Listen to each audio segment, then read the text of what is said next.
हरे कृष्ण। तो आज हमारा जो टॉपिक्स हैं वो श्रीमद् भागवत गीता दूसरा अध्याय का 59 नंबर श्लोक के ऊपर बेस करके हमने रखा है।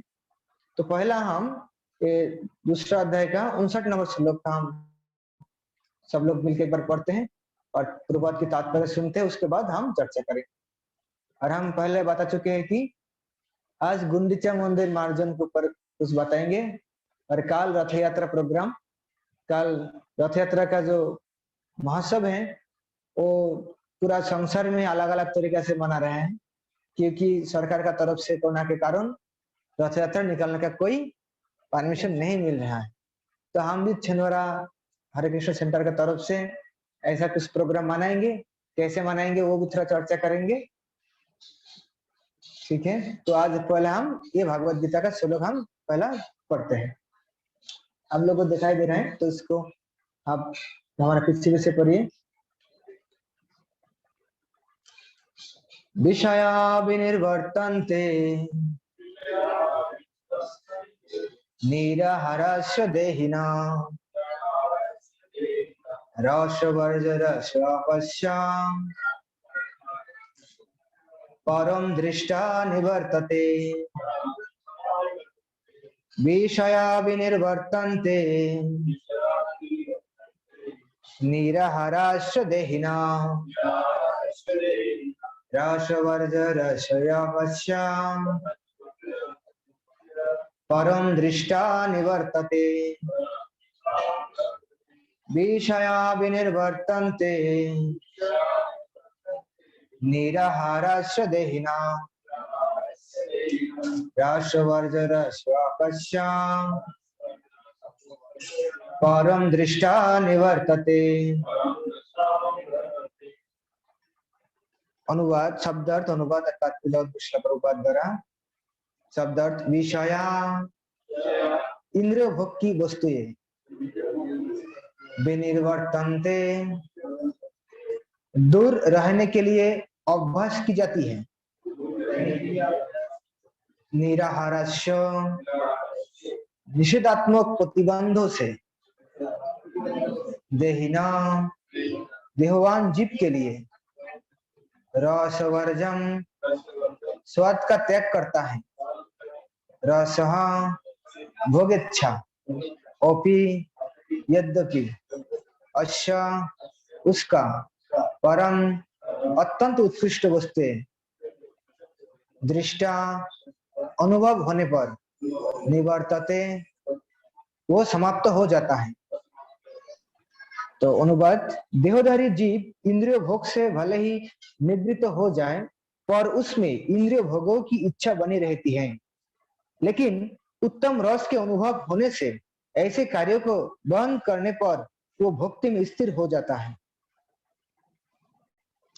और एक बार सुनते हैं कि देहधारी जीव इंद्रिय भोग से भले ही निवृत्त हो जाए पर उसमें इंद्रिय भोगों की इच्छा बनी रहती है, लेकिन उत्तम रस के अनुभव होने से ऐसे कार्यों को बंद करने पर वो भक्ति में स्थिर हो जाता है। श्रील प्रभुपाद की तात्पर्य, जब तक कोई आध्यात्म को प्राप्त ना हो तब तक इंद्रिय भोग से विरत होना असंभव है। विधि विधानों द्वारा इंद्रिय भोग को संयुक्त करने की विधि ऐसी ही है जैसे किसी रोगी के किसी भोज्य पदार्थ खाने पर प्रतिबंध लगाना, किंतु इससे रोगी की ना तो भोजन के प्रति रुचि समाप्त होती है और ना वो ऐसा प्रतिबंध लगाया जाना चाहता है। इसी प्रकार अल्पज्ञानी व्यक्तियों के लिए इंद्रिय संयम के लिए अष्टांग योग जैसी विधि की संस्थिति की जाता है, जिसमें यम नियम आसन प्राणायाम प्रत्याहार धारणा ध्यान आदि सम्मिलित है। किंतु जिसने कृष्ण भावनामृत के पद पर प्रगति के क्रम में परमेश्वर कृष्ण के सौंदर्य का रसास्वादन कर लिया है, उसे जड़ों भौतिक वस्तुओं में कोई रुचि नहीं रह जाती। ऐसी प्रतिबंध तभी तक ठीक है जब तक कृष्ण भावनामृत में रुचि जागृत नहीं हो जाती और जब वास्तव में रुचि जग जाती है तो मनुष्य में सतो ऐसे वस्तुओं के प्रति अरुचि उत्पन्न हो जाती है। जय शिला प्रभुपाद की सुंदर तात्पर्य समाप्त हुआ है। शिला प्रभुपाद की। तो बहुत ही एक महत्वपूर्ण श्लोक है। भगवान भागवत गीता में हमारे लिए इतना सुंदर तरीका से सारी शिक्षा दिया, लेकिन दुर्भाग्य की अभी तक बहुत लोगों को मिला नहीं। बहुत लोगों ने अभी तक इसको पढ़ा करने के लिए इच्छा नहीं करते। हाँ, और बहुत भक्त ने ऑलरेडी पढ़ रहा है, उसको समझ रहा है। तो भागवत गीता में इस श्लोक भगवान इसलिए बताया कि जब तक हम छोटा मोटा चीजों को लेके सोचते रहते रहेंगे, तब तक हमारा जो जीवन का जो असली लक्ष्य है उसके बारे में सोचने का समय नहीं मिलेगा। इस समय तो हमारे पास सीमित है ना। कितना समय है? पता ही नहीं। जन्म कब होगा? माता के गर्भ में आने से सब लोग गिनती करते हैं। 1 महीना, 2 महीना, 4 महीना, 8 महीना, 10 महीना हो गया, अभी इनका आने का समय हो गया। लेकिन मृत्यु कब आएगा कोई नहीं बोल सकता। इसलिए हमारा समय को कैसे हम इस्तेमाल करें वो भी जानना बहुत जरूरी है ना। ऐसा हमारा शिष्य भक्ति प्रेम स्वामी महाराज बोलते हैं, मान लो हम बाजार में गया तो बाजार से हम क्या खरीद करते हैं? सब्जी बाजार, मतलब आलू, मूली, बैगन, सारी सब्जी खरीद करके बैग भर के हम घर पे आ रहा है। लेकिन रास्ते में हमको बहुत सारा सोना मिल गया। तब जो बुद्धिमान हो क्या करेंगे? क्या करेंगे? है ना। वो सब्जी का बोरी खाली करके वही फेंक के तो सारे सोना को उठा लेंगे और एकदम खुशी खुशी से आ जाएंगे। किन्तु बहुत बड़ा कुछ मिल गया ना, तो छोटा मोटा चीज को वो एकदम आसानी से त्याग कर देते हैं। इसमें कभी कभी दुखी हुआ कोई, हमारा जीवन में ऐसा कुछ होगा तो हम कभी दुखी होंगे। तो आज का जो टॉपिक है ना, ऊंचा विचार कैसे बनाए। देखिए, जब सोना मिल गया था तो ऊंचा विचार बनने में समय नहीं लगा, तुरंत सब्जी को फेंक दिया और सोना को बोरी में डाल दिया। तो भगवान कृष्ण और उनकी भक्ति ऐसा ही सोना के समान बहुत मूल्यवान है। तो हम थोड़ा चर्चा करेंगे तो आज का जो टॉपिक से क्लियर हो जाएगा। हाँ। समय भी देखना है कि और एक टॉपिक है, उसके बारे में कुछ बताएंगे। इसमें प्रभुपाद जी ने स्पष्ट रूप में बताया कि जब तक कोई अध्यात्म को प्राप्त ना हो तब तक इंद्रिय भोग से विरत होना असंभव है। प्रभुपाद इंद्रिय तृप्ति का जो इच्छा है, इससे खुद को पहला क्यों रोकने के लिए बोल रहा है, और इंद्रिय तृप्ति क्या होते हैं तो भी थोड़ा सा हमको जानना चाहिए ना। इंद्रिया कौन सा इंद्रिया से, कौन कौन इंद्रिया से हम भोग करते हैं दुनिया के? 5 कौन सा इंद्रिय? हाँ, सब लोग भक्त लोग बोल रहे हैं, आंख, कान, नाक, जिह्वा, त्वचा। ये 5 इंद्रिया से हम इस भौतिक दुनिया को भोग करते हैं। इसको बोलते हैं ज्ञानेंद्रिय और भोगेंद्रिय, कुछ बोल सकते हैं। और भी 5 इंद्रिया है उससे कर्म करते हैं, उसको बोलते हैं कर्म इंद्रिया। और सारी मन का जो राजा है वो होते हैं मन। लेकिन मन को कौन परिचालित करते हैं? बुद्धि। अरे बुद्धि कहाँ से आएगा? तेषां सतत युक्तानां भजतां प्रीतिपूर्वकं ददामि बुद्धि योगं तम जन माम उपजानति ते। जो हमेशा प्रेमोही भाव से भगवान की सेवा में युक्त रहते हैं, उनको भगवान बुद्धि दान करते हैं। और तब हम भगवान के पास बहुत आसानी से जा सकते। ठीक है, तो इधर है। तो इंद्रिय तृप्ति मतलब आंख से हम क्या कर देखते हैं? बहुत कुछ देखते हैं, है ना। भगवान की सुंदर रूप हम दर्शन करते हैं। ये आंखों से हम किताब देख के पढ़ते हैं, आंखों से हम भक्तों लोग के साथ देखते हैं, है ना। लेकिन और भी बहुत कुछ देखते हैं लोग, देखते हैं ना, सिनेमा, सीरियल, जिसमें लाखों करोड़ करोड़ पैसा लोग इन्वेस्ट करते हैं। और आंख, कान, कान से क्या करते हैं, सुनते हैं, श्रवण इसका विषय है। तो क्या सुनते हैं, दो प्रकार के चीज सुनते हैं, एक भौतिक और एक आध्यात्मिक। तो जितना सारा लोग म्यूजिक डिपार्टमेंट है संसार में, अलग अलग गाने गाते हैं, उसको रिकॉर्डिंग करते हैं, सुनाते हैं, बड़े बड़े बैंड है ना। तो हम क्या सुनेंगे वो हमारे ऊपर डिपेंड करेगा। और इधर भगवान की दिव्य नाम, नाम की कीर्तन वो भी हम सुनते हैं, भगवान की सुंदर भजन हम सुनते हैं। कृष्ण जिनका नाम है, गोकुल जिनका धाम है, ऐसे भगवान को बारंबार प्रणाम है, ये भी हम सुनते हैं। तो क्या सुनना है, हमको देखना चाहिए। और आंख, कान, नाक, नाक से क्या होता है, हम सूंघते हैं ना।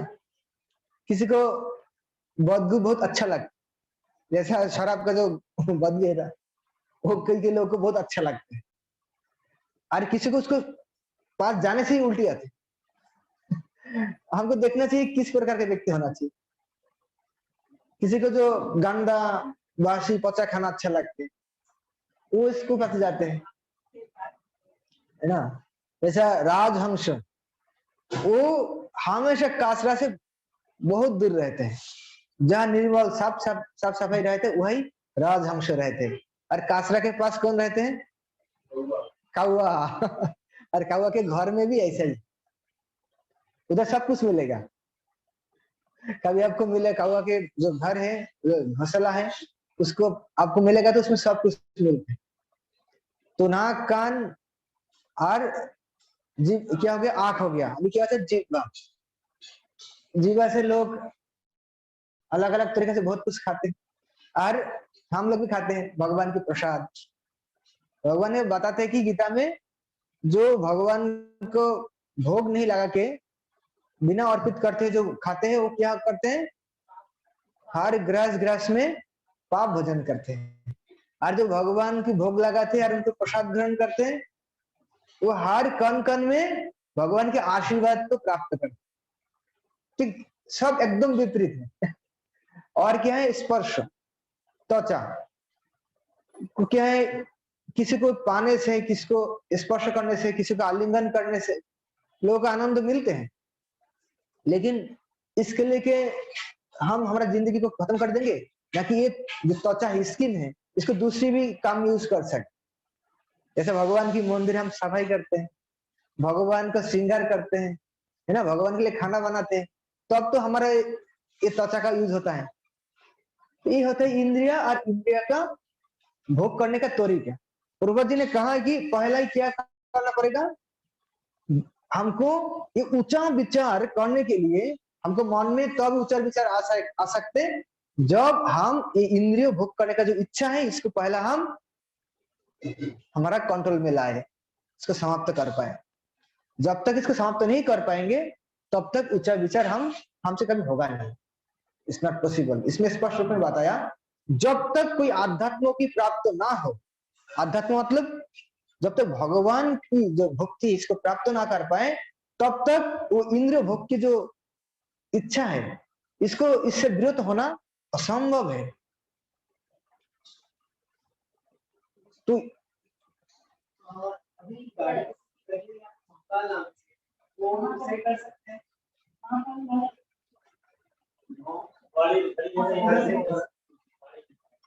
ठीक है, जाके साइड करके रखिए। तो देखिए, ऊंचा विचार नहीं होगा तो जीवन का जो असली लक्ष्य है वो कभी हमारा मन में आएगा ही नहीं।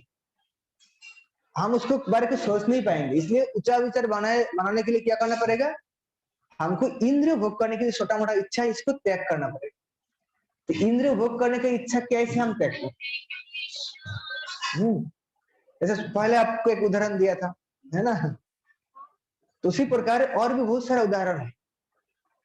जैसे मान लो जो व्यक्ति के पास खाना नहीं मिलते हैं, तो 2 टाइम खाने के लिए वो कितना पूरा दिन रात लड़ाई करते, संघर्ष करते और सोचते रहते कि कब उनको 2 रोटी और दाल खाने का पैसा मिल जाए, 2 रोटी और दाल चावल मिल जाए, इसके लिए कि पूरा दिन रात 24 घंटा वो देते रहते हैं, स्वस्थ रहते हैं।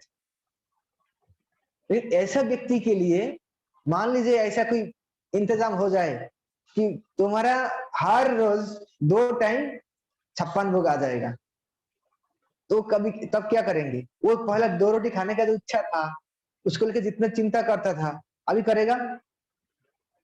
क्यों नहीं करेगा? हाँ, वो बड़ा कुछ उनको मिल गया, 2 रोटी कहा 56 भोग, है ना? और इसके साथ हम किसकी तुलना कर सकते हैं? हम जो कुछ करते हैं ना, इंद्रिय भोग जो भी हो, उसका एक ही लक्ष्य है कि हमको क्या चाहिए? आनंद चाहिए, खुशी चाहिए, जिस कारण से हम इतना कुछ कर रहे हैं। नहीं तो आप किसी को बोलेंगे कि ये दीवार को देखते रहो 2 घंटा, कोई देखेगा? लेकिन वहां पे एक मॉनिटर लगा देंगे, एक मूवी लगा देंगे, 2 घंटे की 4 घंटा की देख पाएंगे, क्योंकि उससे कुछ आनंद मिल रहा है ना। इस दुनिया का सब लोग आनंद चाहते हैं। क्यों आनंद चाहते हैं? क्यों? ये हमारा ओरिजिनल सत्ता है, हमारा चरित्र ऐसा है, क्योंकि हमारा जो परम प्रभु कृष्ण, उन्होंने ऐसा ही है, सच्चिदानंद विग्रह। भगवान कैसे? सच्चिद आनंदमय है, भगवान आनंद का खान है। तो जब भगवान आनंद की पूर्ण रूप है और हम उनका क्या है? अंश है, इस कारण से हमारा विश्व में आनंद को पाने का बहुत इच्छा है। जब तक हमारा वो पूर्ण आनंद के साथ हम जुड़ नहीं पाएंगे, तब तक हम कभी शांत नहीं हो सकते। कितना भी कुछ करें, कितना भी कमाए, भोग करे, कुछ भी करें, कभी भी हम कभी शांति में बैठ नहीं पाएंगे। इसलिए क्या करना चाहिए? वो जो पूर्ण आनंद का जो स्रोत है, उनके साथ हमको जुड़ना है। वो कौन है? भगवान कृष्ण। उनकी हमको क्या करना पड़ेगा? उनके साथ हमारा संबंध बनाना पड़ेगा। आप लोग सब लोग संबंध ऑलरेडी बना चुके हैं, क्योंकि आप लोग सब क्या करते हैं? भगवान की दिव्य नाम जप करते हैं, भगवान की भक्ति करते हैं। हरे कृष्णा कृष्णा कृष्णा हरे हरे, हरे राम राम राम हरे। यही कलयुग में सबसे सरल और सर्वश्रेष्ठ एकमात्र तरीका भगवान के साथ जुड़ने के लिए, भगवान को भक्ति करने के लिए। जब इस प्रकार से हम भक्ति करते हैं, तब हमको छोटा मोटा आनंद जो है वो हमारे पास एकदम बहुत फीका लगने लगेगा। जो व्यक्ति बासपान से मछली खाते थे, जो व्यक्ति बासपान से प्याज लहसुन खाते थे, जो व्यक्ति जब उनका थोड़ा ज्ञान हुआ तब से शराब पीते थे, लेकिन जब कृष्ण भक्ति में आते हैं, भगवान के नाम जब चालू करते हैं, भगवान की प्रसाद खाना शुरू करते हैं, तो सारी सब कुछ एकदम एक झटके से त्याग कर देते। इसका उदाहरण क्या है?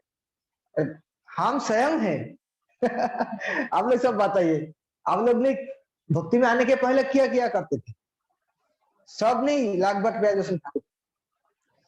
बहुत सारे लोगों ने नॉन वेज भी खाते थे, लेकिन अभी भक्ति में आया, जिनको थोड़ा बहुत समय हुआ है, हम मेरे बारे आपको थोड़ा बताना चाहता हूँ। हम बंगाल से हैं, तो मछली खाने का जो आदत है वो मामी का गर्भ से हमको मिला है, कि मामी भी ऐसे खाती थी, हमको उसका टेस्ट मिलता था गर्भ से ही, और जन्म के बाद वही हमको खिलाते थे। तो हम इस प्रकार तो 20 साल से ज्यादा हमने खा चुके हैं। उसके बाद जब हम इस्कॉन के पास आया, श्रील प्रभुपाद की भगवत गीता हमने पढ़ाई किया, ऐसा भक्तों का संघ में आया, तब हमको पता चला कि ये पूरा गलत है। भगवान इसको कभी स्वीकार ही नहीं करते, इससे केवल पाप ही होता है। दूसरे जानवर को मार के खाते हैं, तो उसे कभी अच्छा कुछ हो सकता है? संभव नहीं। तो देखिए, हमारा जन्म से जो आदत था वो कृष्ण भक्ति में आने से चला गया, और केवल गाया ही नहीं, पूर्ण रूप से खत्म हो गया। क्यों ऐसा बोल रहा हूं? क्योंकि अभी वो मछली के जो मार्केट मिलते हैं ना, हमने कहा गया था, मालास खंड गया था बालाघाट में, उधर के लोग बहुत मछली खाते हैं, बंगाल का जैसा है। तो उधर स्पेशली बाजार में एक जाएगा रहते जहां मछली बेचते हैं, तो उधर साइड से जाने से हमारा उल्टी जैसा आने लगता, एकदम इससे प्रमाण हो गया कि हाँ, ये हमारा अभी इसके साथ कोई रिलेशन पूर्ण रूप से खत्म हो चुके हैं, इसके बाद जा नहीं सकते। उसी प्रकार आप लोग भी देखेंगे जिन्होंने प्याज लहसुन को त्याग दिया, अभी आपको सामने ऐसा कुछ खाना आ जाएगा ना, अनजान में उसमें प्याज लहसुन है, आप मुंह में देंगे तो आप तो एक अलग से मतलब ऐसा एक अनुभव होगा कि आपको उल्टी जैसा आने लगेगा। क्यों ऐसा हो रहा है? क्योंकि हम भगवान कृष्ण की भक्ति कर रहे हैं, हमको हायर टेस्ट मिल रहा है, इसलिए छोटा मोटा जो आनंद है, टेस्ट है, ये हमारे लिए एकदम बेकार लगते हैं। तो इसी प्रकार हम जब भगवान की भक्ति करेंगे तो भी केवल ये इंद्रिय तृप्त भोग करने का जो छोटा मोटा जो आनंद है, जो क्षणिक समय के लिए मिलते हैं, इसका हम पूर्ण रूप से त्याग कर सकते, तो अब भी तो हम भगवान के बारे में सोच पाएंगे, है ना। कोई कोई प्रभुपाद इसमें बोलते हैं कि हमारा जो कुछ छोटा मोटा समस्या है, इसको समाधान करने के लिए अलग अलग तरीके लोग अपनाते हैं। प्रभुपाद जी इसमें बताया कि जैसे अष्टांग योग के बारे में बताया, अष्टांग योग क्या क्या है?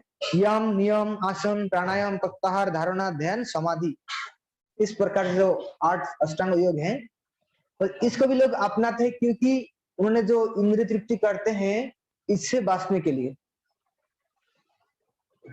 तो प्रभुपाद जी ने इसमें बताया जैसा कोई किसी को बीमार होते हैं तो वो हॉस्पिटल में जाते हैं, तो डॉक्टर उनको क्या बोलते हैं, जैसे मान लो जिनका गैस्ट्रिक का समस्या है, अल्सर हो गया, तो उनके लिए खाने में बहुत सारी प्रतिबंध लगा जाए, ये मत खाओ, वो मत खाओ, ये खाओ तो ऐसा करके खाओ, है ना।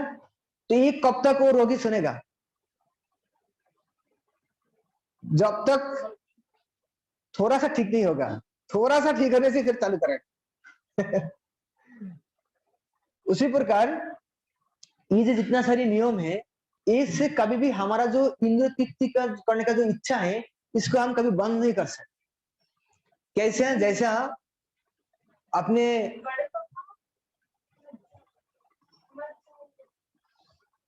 अपने हाथी को देखा, हाथी जब नहाते हैं बहुत अच्छा से नहाते हैं, बहुत समय तक नहाते हैं, लेकिन जब ऊपर आते हैं तब क्या करते हो?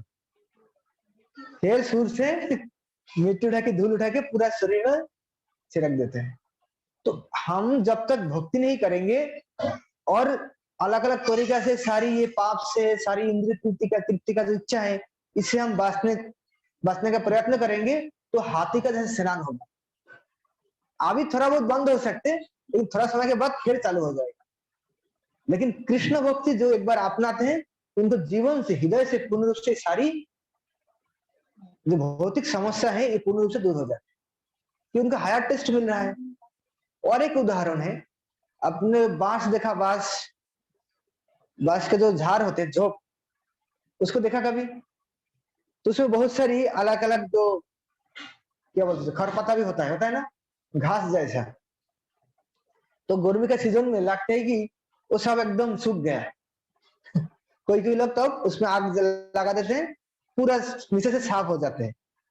लेकिन आप थोड़ा गौर से देखेंगे तो बारिश का मौसम में फिर दोबारा वो बांस के जो झाड़े, उसके नीचे से जहाँ पे कुछ नहीं था, वहां से फिर दोबारा वो घास उगने लगते हैं।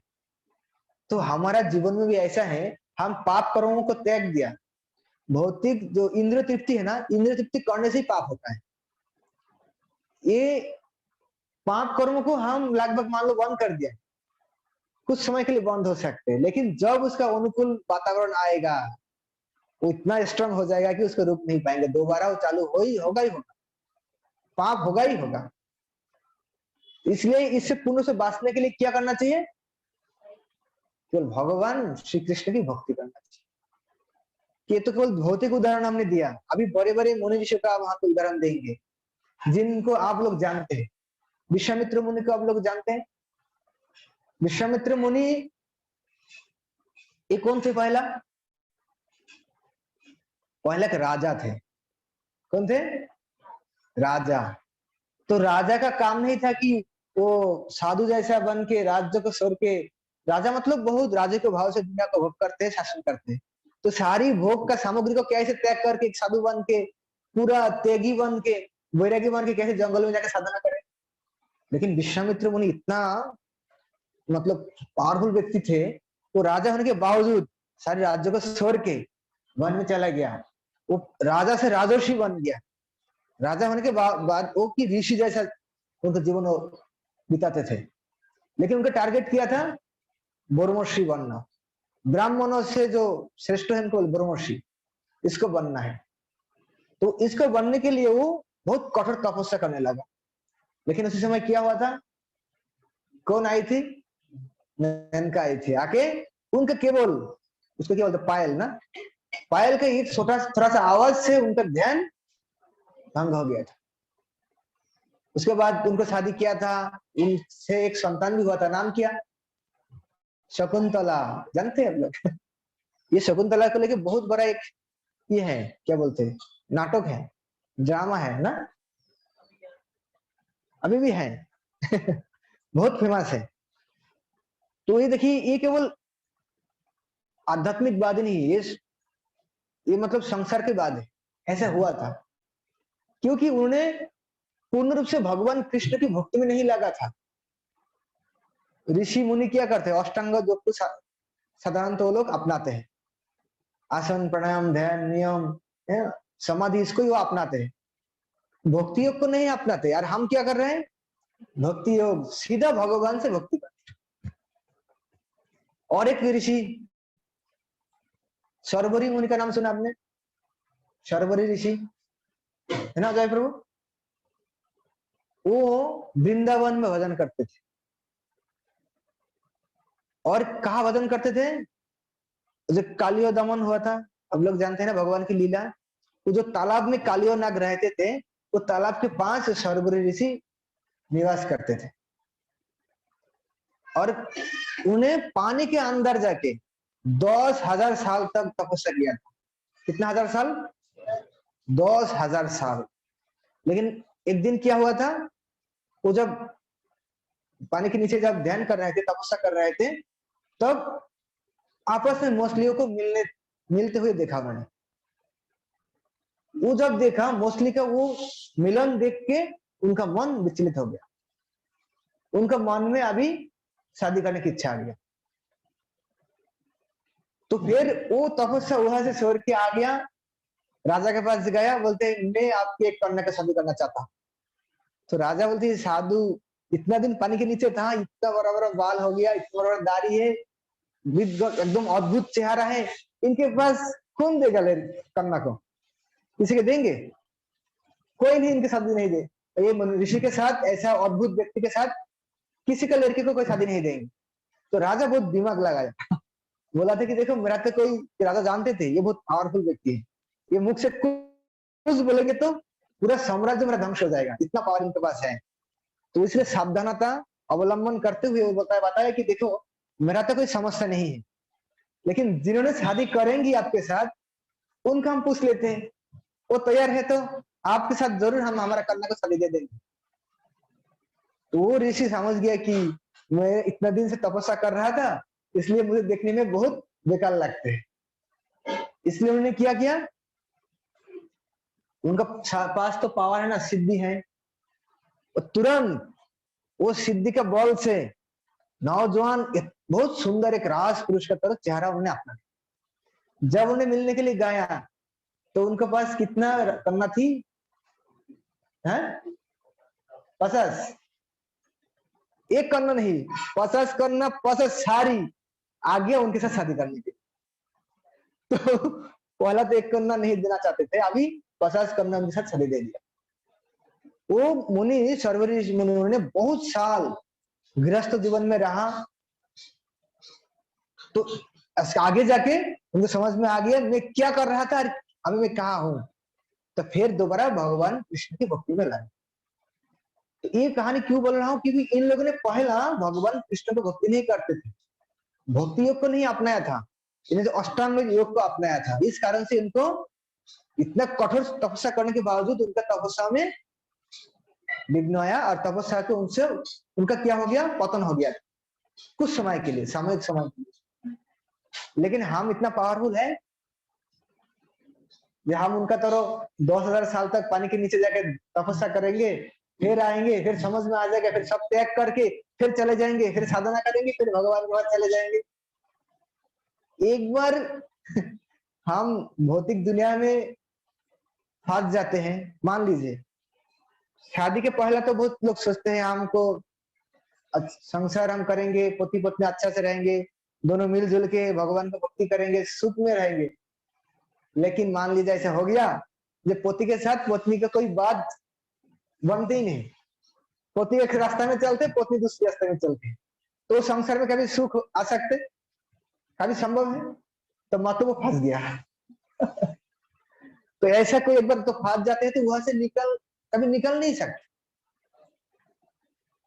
ये छोटा मोटा एक चीज है ना, तपस्या कर रहे ना कुछ कर रहे हैं। इसलिए बोलते हैं कि हम कृष्ण भक्ति के अलावा कितना कुछ प्रयास करें, लेकिन हम कभी भी भौतिक जो छोटा मोटा चीज है, इंद्रिय तृप्ति करने का जो इच्छा है, इसको त्याग नहीं कर सकते। लेकिन कब हम इसको त्याग कर सकते? जब हम कृष्ण भक्ति को अपनाएं। और कृष्ण भक्ति अपनाने से क्या होगा? ये सारी जो भौतिक चीज है, जो हमारा जो छोटा जो विचार है, उसको आसानी से त्याग करके ऊंचा विचार के लिए हम खुद को तैयार कर सकते। पहला उदाहरण क्या दिया था? जब बाजार से हम आ रहे थे पूरा थैली भर के आलू मूली बैगन इससे, लेकिन रास्ते में जब हमको सोना मिला फ्री में, तो हमने क्या किया? समय नहीं लिया वो बैगन आलू मूली को त्याग करने में, तुरंत उसको फेंक दिया और सोना को उठा लिया। उसी प्रकार हम जब कृष्ण भक्ति में आएंगे, भगवान के दिव्य नाम हमने आ गया, अभी दिव्य नाम हम जप कर रहे हैं, भक्ति कर रहे हैं, लेकिन अच्छा से हृदय से करेंगे तो भौतिक जो छोटा मोटा हमारा जो समस्या चल रहा है, प्रभु जी आए अभी तक हमें चाय छोड़ नहीं पा रहा है। हम तो सब कुछ मानते हैं, लेकिन इस तरह घर पे जब जाते हैं तो कई बार प्याज लहसुन खाना पड़ते हैं, खा लेते, क्या करे, संसारी लोग हैं हम। ऐसे क्यों हो रहा है? क्योंकि हम अभी तक सही से भगवान के नाम ठीक से जप नहीं कर पा रहे हैं और भगवान को ठीक से प्रेम नहीं कर पा रहे। ये एक्चुअल रीजन है। इसलिए हमको अच्छा से भगवान को भक्ति करना है। तो अब ये जो बात आते हैं ना मन में, ये आएगा ही नहीं, उसको उठा के फेंक देंगे। तो इस प्रकार से जब हम केवल और केवल कृष्ण भक्ति में आते हैं, तो अभी केवल हमसे सबसे दुनिया का सर्वश्रेष्ठ जो विचार है वो हम कर सकते। और दुनिया का सर्वश्रेष्ठ विचार क्या है? इंद्र तृप्ति करने का जो इच्छा, उसको पूर्ण रूप से त्याग करो और भगवान की संतुष्टि के लिए कर्म करो।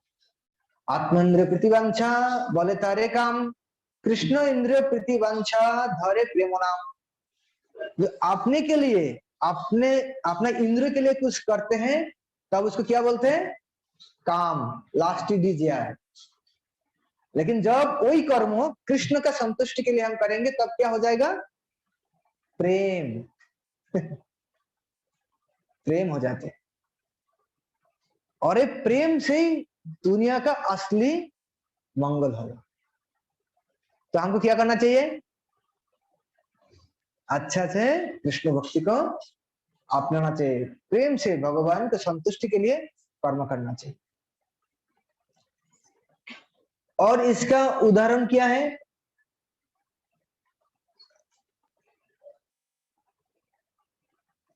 भगवान, ये जो जगन्नाथ रथ यात्रा काल आ रहा है, जगन्नाथ का चेहरा कैसा है? काल जगन्नाथ जी आ जाएंगे सेंटर में, हैं? तो काल हम दर्शन कर पाएंगे, जिन्होंने अभी तक दर्शन कर नहीं पाया। लेकिन फोटो तो है, छोटा फोटो आपके पास भी है। इतना बड़े बड़े आंख है, उनका मुंह यहाँ से शुरू करके यहाँ तक कान तक पहुंच जाता है ना। और ये तो भूत है ही नहीं, ये एकदम ऊपर मिल गया। तो ऐसे क्यों हो गया? और हाथ भी नहीं, हाथ ऐसे अंदर आगे इतना सारा हो गया।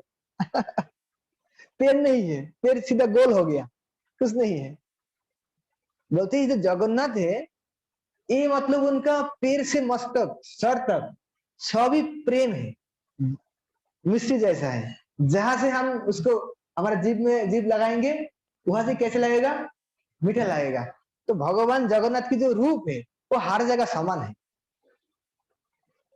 और जगन्नाथ बलराम भी ऐसा ही है, सुभद्रा महारानी भी ऐसा ही है। तो उनको स्थिति ऐसे क्यों हो गया था? कल भी हम सुनेंगे, लेकिन आज तरह से शुरुआत करते हैं, क्योंकि वृंदावन में जो भगवान की लीला है वो इतना महत्वपूर्ण है कि उस सुनने से ऐसा भाव सृष्टि होता है कि विकार आ जाते हैं। विकार समझते हैं? जैसा लोग रोते हैं, क्यों रोते हैं? दुख के कारण रोते हैं। और कई बार रोते हैं किस लिए? ज्यादा आनंद से, आंखों से आंसू आ जाते हैं, उसको बोलते हैं विकार। आनंद से ऐसा विकार होता है। तो भगवान जब वृंदावन छोड़ के मथुरा गए, द्वारका गए, उनको 16,108 रानी के साथ भगवान अभी रह रहे हैं, राज ऐश्वर्य के साथ है। विश्वकर्मा ने बनाया द्वारकापुरी को, कोई इंसान ने नहीं बनाया। तो लेकिन भगवान कभी भी मतलब ऐसा उनको लगता है कि वो ऐसा पूरा शांत है, आनंदम है, लगता था कि उनका कुछ कमी है, कुछ ना कुछ तेज हमेशा सोचते रहते हैं, हमेशा उदास रहते हैं। क्या है उनका, किसका कमी है? हम 16,108 रानियां हैं, हम सब लोग उनको इतना सेवा करते हैं, उनका कोई कुछ चीज का कमी नहीं है, फिर ऐसा उदास क्यों? मन में कौन सा दुख है? तब पता लगा कि उनको मन में केवल हमेशा ही वृंदावन का याद आता है। वृंदावन में भगवान जो लीला किया था बचपन में, वो लीला के केवल याद आते। तो रानियां लोग, माता क्या देवकी और रोहिणी माता इन लोग बहुत रिक्वेस्ट कर रहे थे, मम्मी आप तो सब जानती है कि वृंदावन में ऐसा भगवान क्या किया था, वृंदावन में है कौन जिसको याद करने से हमारा कृष्ण, हमारा प्राणनाथ, उनका ऐसा उदास हो जाते हैं, उन्होंने इतना दुखी हो जाते हैं, क्या हो गया आप हमको बताएंगे? तो रोहिणी माता बहुत बार मना किया था, लेकिन बार बार बोलने से तैयार हो गए थे, ठीक है हम सुना सकते, लेकिन कुछ शर्त है। क्या शर्त है? हम जब इसको बताएंगे तब एक ऐसा कमरा में बैठ के बताएंगे जहां से कोई आवाज बाहर ना जाए, और उसी दिन हम बताएंगे जो समय ये कृष्ण और बलराम नहीं रहेंगे तब। तो ठीक है, ऐसा व्यवस्था हो गया। तो रोहिणी माता ने उनके वृंदावन की कथा शुरू किया, लेकिन सब आके बैठ जाएंगे तो फिर कोई गेट से अंदर आ जाएंगे, तो इसलिए सुभद्रा महारानी को बोला कि तुम तो बहुत कुछ जानते हो, तो तुम एक काम करो, द्वार पे जाके ये करो, देखो कोई अंदर ना आ जाए। तो सुभद्रा महारानी उन्हें अंदर वो गेट में रहा, अंदर नहीं जा सकते, और अंदर में भगवान की जो वृंदावन की लीला है ये माता रोहिणी ने सुना रही थी। उसी बीच कृष्ण बलराम आ गया। जब आया तब देखा कि सुभद्रा महारानी, उनका हालत खराब है। कैसे हो गया? उन्हें आंख इतना बड़े बड़े हो रहा है ऐसे, और हाथ पर ऐसा छोटा होने लगा, मतलब विकार होने लगा। दूर देख के समझ गए कुछ तो चल रहा है। तो क्या चल रहा है दूर से तो समझ नहीं पा रहा है, तो पास में आके कान लगा के सुन रहे क्या चल रहा है अंदर। जब कान लगाया तो सुन रहा है कि भगवान का जो पास टाइम है, वृंदावन लीला है, वो माता रोहिणी ने वर्णन कर रहे थे। और सुनते सुनते भगवान को विकार आने लगा, ऐसा अद्भुत भगवान का स्वरूप है, ऐसा हो गया। उसी समय नारद मुनि आ गया, अगर थे प्रभु आपके ऐसा रूप हमने कभी देखा नहीं, ना किसी को पता है, तो हम आपसे रिक्वेस्ट करते हैं कि आप ये रूप में संसार में भक्तों को दर्शन दे, क्योंकि आपका जो रूप है ये जो आपका जो भक्ति उसका सर्वस्व रूप है। आपकी कथा, आपकी लीला सुनने से प्रेम से आपको विकार आ गया, ये प्रेम का निशान है। तो ये रूप में भक्तों का बहुत आनंद मिलेगा। तो नारद मुनि के रिक्वेस्ट से भगवान ने रूप को स्वीकार किया, और आगे जाके उन्होंने ये जगन्नाथ रूप में संसार में भक्तों से सेवा लेना शुरू किया। तो हमने क्यों बोला था, ये देखिए कृष्ण प्रेम इतना महत्वपूर्ण है कि ये सुनने से विकार आ जाता है, आनंद है, आनंद मिलता है। तो ये आनंद जब हमको मिलेगा, इसको बोलते हैं हायर टेस्ट, जब मिल जाएगा तब भौतिक कोई चीज हमको कभी आकर्षित कर ही नहीं पाएगा। इसलिए हमको और एक चीज करना चाहिए। हम तो माला कर रहे हैं, प्रसाद खा रहे हैं, नियम को पालन कर रहे हैं, लेकिन हमारा भक्ति को पक्का बनाए रखने के लिए हमको शास्त्र अध्ययन करना चाहिए, श्रील प्रभुपाद की बुक्स पढ़ना चाहिए, श्रील प्रभुपाद के बारे, भक्तों के बारे हमको जानना चाहिए कि भक्त लोग किस प्रकार के उनसे उनको जीवन उन्होंने बिताया, किस प्रकार से उन्हें इतना महान बने। नहीं तो हमको शिक्षा कहाँ से मिली। इसलिए श्रील प्रभुपाद हमारा सामने सबसे बड़ा उदाहरण एग्जाम्पल है। और भक्तों का जब ऐसा कथा हम सुनते हैं तब तो हम भी, हमारे बीच में उनका सारी गुण आने लगते। इसलिए प्रभुपाद की जो जन्म आविर्भाव तिथि है 125वां, वो जन्माष्टमी के बाद नेक्स्ट दिन आने वाला है। उसी उपलक्ष्य में पूरा इस्कॉन वर्ल्ड, पूरा दुनिया में बहुत प्रचार प्रसार हो रहा है। तो हम भी सबको रिक्वेस्ट करते हैं कि आप लोग भी श्रील प्रभुपाद की जो लीला जीवनी है, उनका जीवन से संबंधित है, उसे कैसे उन्होंने भक्ति को अपनाया, कैसे पूरा दुनिया में भगवान की वाणी प्रचार किया, और प्रचार करते वक्त कितना कितना समस्या आया था, कितना कितना बाधा आया था, उन सारी बाधाओं को कैसे एकदम घास के समान उठा के फेंक दिया। कोई बाधा उनके सामने कुछ खड़ा हो नहीं पाया। जब ऐसा हम सुनेंगे जानेंगे तो हमारा जीवन में कभी भक्ति में कोई बाधा आएगी तो हम आसानी से उसका सामना कर पाएंगे। ठीक है, तो आज का जो प्रोग्राम है, कथा है, हम यहाँ विश्राम रखते हैं। किसी का कोई क्वेश्चन है, कुछ जानने की इच्छा है, आप लोग पूछ सकते हैं।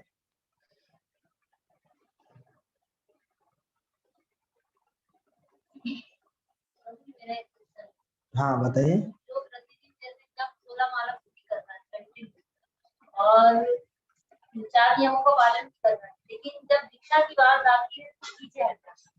तो हमारे जीवन में क्यों का क्या महत्व है, दीक्षा हमें क्यों लेना चाहिए? ये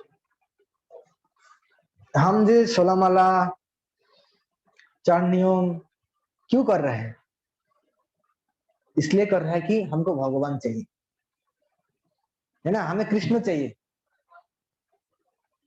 नहीं तो उनका नाम हम क्यों लेंगे?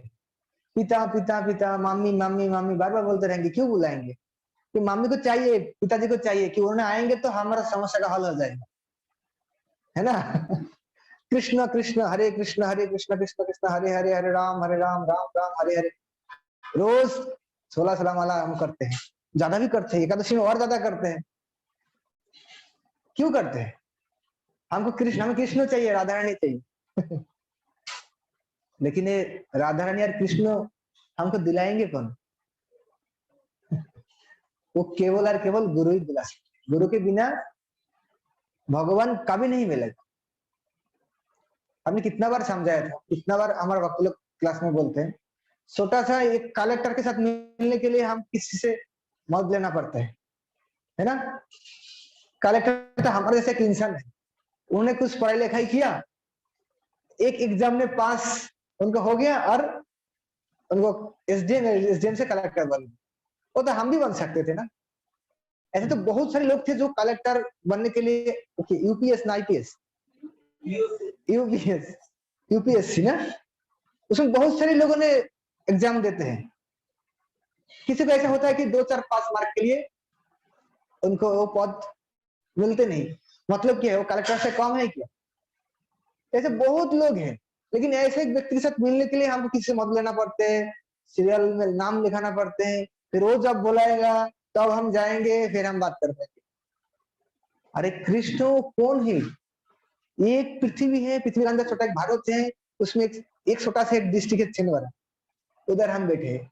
वैसे ऐसा कितना करोड़ों पृथ्वी है, कितना करोड़ों ब्रह्मांड है, किसी को पता नहीं। उसका सारी अनंत करोड़ ब्रह्मांडों का मालिक भगवान कृष्ण है, राधा रानी, और उनको हमें चाहिए, ऐसे ही मिल जाएगा किसी को मदद बिना। इसलिए गुरु कोई साधारण व्यक्ति नहीं, गुरु भगवान की स्पेशल व्यक्ति है। भगवान जो कहते हैं गुरु वही कहते हैं, भगवान जो करते हैं गुरु वही बताते हैं। भगवान जो चाहते हैं गुरु वही समझाते हैं, इसलिए वो गुरु। ऐसा नहीं कि हमारा इच्छा जैसे हम बोलते रहेंगे और हम गुरु बन जाएंगे, ऐसा नहीं होगा। तो इसलिए भगवान वो गुरु के बीच सारी शक्ति प्रदान करते हैं इस समग्र संसार को उद्धार करने के लिए। भगवान के एक भक्त का इतना शक्ति है कि पूरा संसार को उद्धार कर सकते। श्रील प्रभुपाद एक व्यक्ति पूरा दुनिया को हिला दे। तो जब गुरु मतलब साक्षात भगवान के प्रतिनिधि है, तब एक गुरु के पास हम जब जाते हैं, उनकी जब बात सुनते हैं, तब बहुत आसानी से हमें भगवान मिल जाएगा। तो हमारा जब लक्ष्य है राधा कृष्ण हमें मिलना है, तो हम जब उसका तो प्रोसेस होता है कि दीक्षा, तो दीक्षा के जब बाद आते तो हम पीछे क्यों हटेंगे?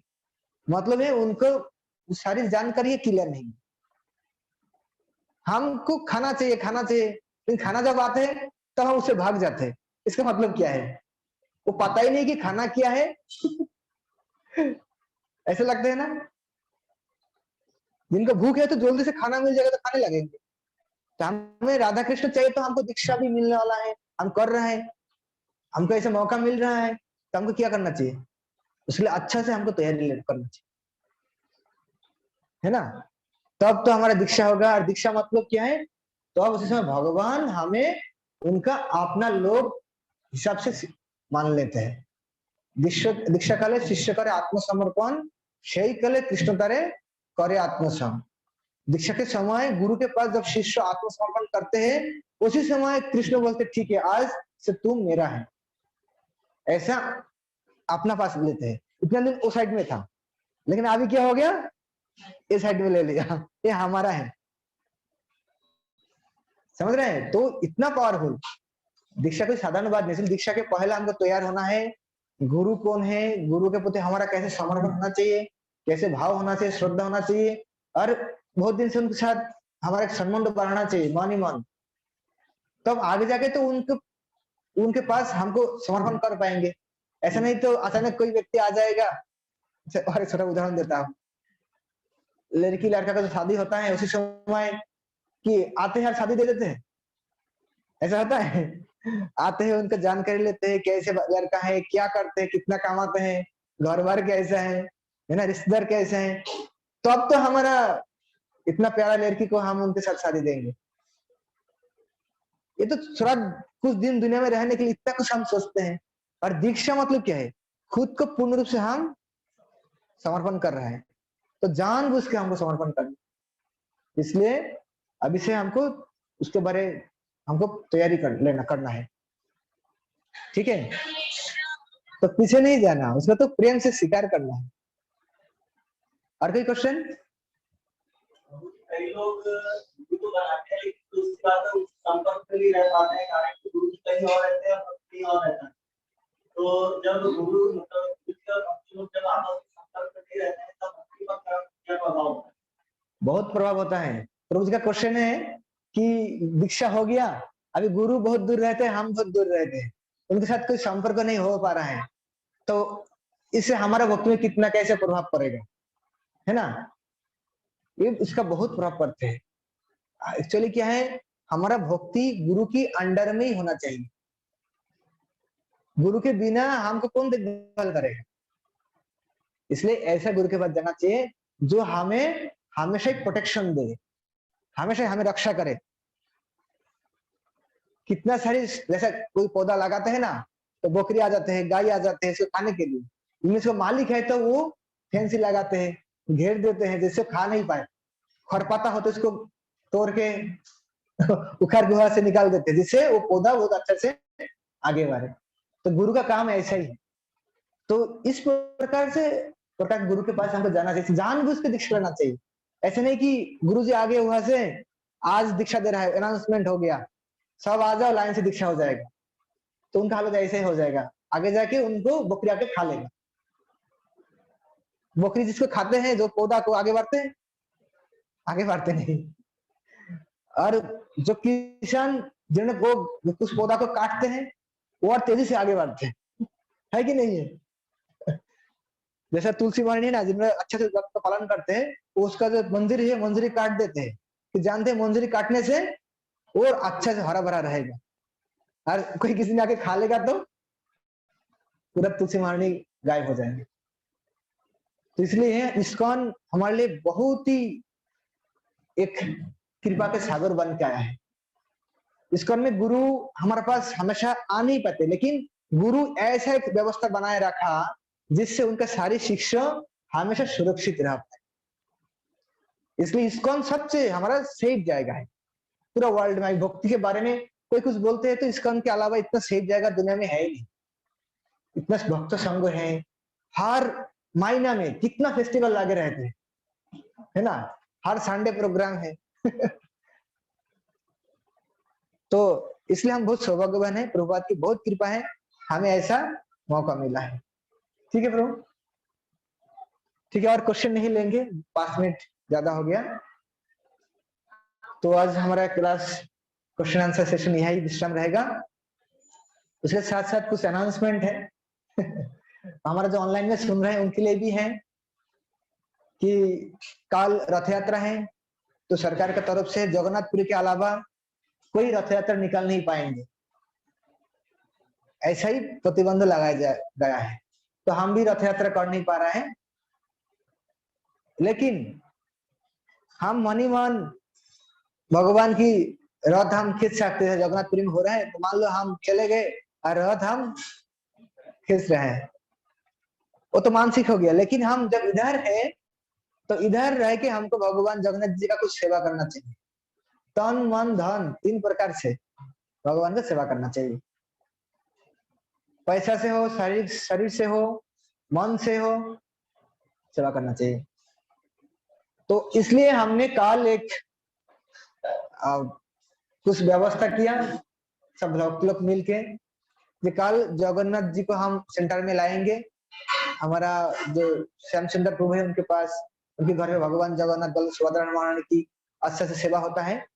तो वहां से हम शाम को इधर लाएंगे, भगवान की इधर बैठाएंगे, और जब भगवान आएंगे तब हमको क्या करना चाहिए, भगवान को कुछ खिलाना चाहिए कि नहीं चाहिए, है ना। तो भगवान को खिलाने के लिए भोग चाहिए, तो हमको अपना अपना घर से शुद्ध तरीका से, जो बर्तन में अभी तक प्याज लहसुन यूज नहीं किया, नया बर्तन है तो नया बर्तन में बना के, केवल एक दिन ऐसा मौका है, हर व्यक्ति से भाग ले सकते, हर रोज नहीं मिलेगा, कि जगन्नाथ देव कभी कभी कृपा करते हैं, स्पेशल बोनस। शाम को हमने 5 से 6 बजे तक नगर संकीर्तन का प्लान कर रहे हैं, और 6 से हम जगन्नाथ जी का कथा सुनेंगे, और 7 बजे भोग लगेंगे। आरती के बाद हम सब भगवान की महाप्रसाद आस्वादन करेंगे। तो अपने अपने घर से आप लोग क्यों क्या बना के लाएंगे, वो अभी से आप लोग हमको बताते रहिए, है ना। अजय गोपाल प्रभु है, उनके मोबाइल नंबर पे आप लोग सेंड करते रहिए, वो इसको देखेंगे। और हमारे बच्चे भक्त तो है, लेकिन आगे जब सेवा अजय गोपाल प्रभु करेंगे तो आप लोग, तो उस हिसाब से हम बताएंगे ये आइटम हो गया, और एक आइटम अलग से बना सकते। इस प्रकार से सब लोग लेके आएंगे, तब बहुत अच्छा तरीका से हम भगवान जगन्नाथ जी की सेवा कर पाएंगे। जिन्हें बना नहीं पा रहा है वो पैसा राशि से उनको सेवा कर सकते हैं, हम इसको दिया है, भगवान की सेवा में आप इसको लगा सकते हैं। किसी ने कुछ सामान भी देख सकते हैं, जैसे जिनको इच्छा है। किसी को रसोई करने का मौका नहीं है, लेकिन भगवान को कुछ करने की इच्छा है, कुछ फल भी ला सकते, जैसे इच्छा है। ऐसा हम भगवान जगन्नाथ जी की सेवा करेंगे। लेकिन और एक महत्वपूर्ण बात है ना, हमारा बहुत सौभाग्य का बात है जे कल हम हिज होलिनेस लोकनाथ स्वामी गुरु महाराज को निवेदन किया था कि आप रथ यात्रा के दिन में हमारा भक्त लोग के लिए छोटा सा एक कक्षा प्रदान करें, सबका आशीर्वाद प्रदान करें, जिससे हम भक्ति में और आगे तेजी से शिला प्रभुपाद की सेवा करें। तो ये गुरु महाराज ने कल ही हमको रिप्लाई दिया कि ठीक है, मेरे पास इतना समय नहीं है, लेकिन मैं 30 से 45 मिनट समय दे सकता हूँ शाम को। तो हमने महाराज को दोबारा मेल किया कि महाराज आप 4 से 4:45 तक ये कृपा करेंगे तो हम सब भक्त लोग जूम के द्वारा ये क्लास में भाग लेंगे। जितना ज्यादा से ज्यादा लोग हमको जुड़ना चाहिए, किसी ऐसा महान भगवान की भक्त हमको कृपा कर रहे हैं, ये कृपा को हमको एकदम पूरा पूरा लेना चाहिए। तो सबसे निवेदन यही है कि आप लोग तो ज्वाइन करेंगे अपना अपना मोबाइल से, एक घर पे 2 मोबाइल से कनेक्ट हो जाना, ठीक है, युक्त हो जाना। और ज्यादा लोग हैं उनको पास जो संपर्क में है उनको बताना, लिंक शेयर कर देना, हम भेज देंगे साइड लिंक ग्रुप में। तो ये प्रोग्राम को हमको सफल बनाना कि हाँ महाराज हम इधर बहुत भक्त हैं, तो आगे जाके हम उनको अप्रोच कर सकते हैं महाराज जी आप छिंदरा में आइए, ठीक है। तो हमारे लिए इससे बड़ा और कोई खुशी का संबंध हो नहीं सकता। तो शिला प्रभुपाद अभी दुनिया में नहीं है, लेकिन उनके ही शिष्य है, सन्यासी शिष्य अभी उन्होंने है। तो इसलिए ये मौका को हम अच्छे से इसका लाभ उठाएंगे, ठीक है। तो जूम में जो भक्त लोग जुड़े हैं उनसे भी निवेदन है आप लोग भी एकदम सही समय में आके महाराज की क्लास में भाग लेंगे और उनकी कृपा प्राप्त करेंगे। मैं थोड़ा सा क्या है माइक से बोल रहा हूँ, इसके जो जूम में है तो उनका कोई बात मैं सुन नहीं पा रहा हूँ। आपको कोई क्वेश्चन है तो आप पर्सनली मुझे फोन करना, हम बात करेंगे। हरे कृष्ण। श्री जगन्नाथ बलदेव सुभद्रा महारानी की। छोटा सा एक चीज रह गया 2 मिनट। जगन्नाथ जी जाके कहाँ रहेंगे? रथ से उनको जो श्री मंदिर से लेके जाएंगे, कहाँ जाके रखेंगे? साल में एक बार भगवान बाहर आते हैं, उधर जाते हैं। वो कौन सा मंदिर? गुंडीचा मंदिर, मासी बारी भी बोलते हैं। तो वहां जाके भगवान रहेंगे, तो कहाँ रहेंगे? व्यवस्था करना चाहिए कि नहीं चाहिए? तो क्या करना पड़ेगा? साफ सफाई। इसको बोलते हैं गुंडीचा मार्जन।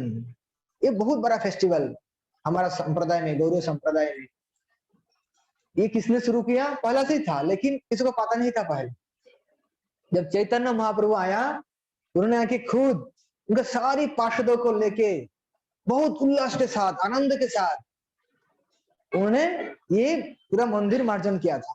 पहला ऊपर पानी से पूरा पहला झाड़ू लगाया, उसके बाद पानी से ऊपर से धूल डाला, सारी कचरा नीचे आ गया। फिर नीचे झाड़ू लगाया, सारी कंकर जो गंदा है सब एक साथ हो गया। फिर पानी डाला, कितना पानी डाला हिसाब नहीं था। हजारों वो मटका भर भर के पानी ला रहे थे और उससे पूरा गुंडीचा मार्जन साफ कर रहे। ये गुंडीचा मार्जन बहुत महत्वपूर्ण इसलिए कि महाप्रभु कहते थे कि जो जितना अच्छा से साफ करोगे मंदिर, उतना ही आपका हृदय साफ हो रहा है। हम तो माला कर रहे हैं, लेकिन भगवान आज के दिन में स्पेशल बोनस दिया। माला से तो हृदय साफ होता है, चतुर्दर्पण मार्जनम। साथ साथ आज थोड़ा मंदिर को साफ सफाई करना, घर को साफ सफाई करना। केवल मंदिर नहीं है, मंदिर, घर, आसपास, आंगन सब। तो हमारा सब भक्तों का घर तो एक मंदिर है ना। तो आज तो गुंडीचा मंदिर मार्जन करने का मौका नहीं मिल रहा है, लेकिन अपना अपना घर पे आप लोग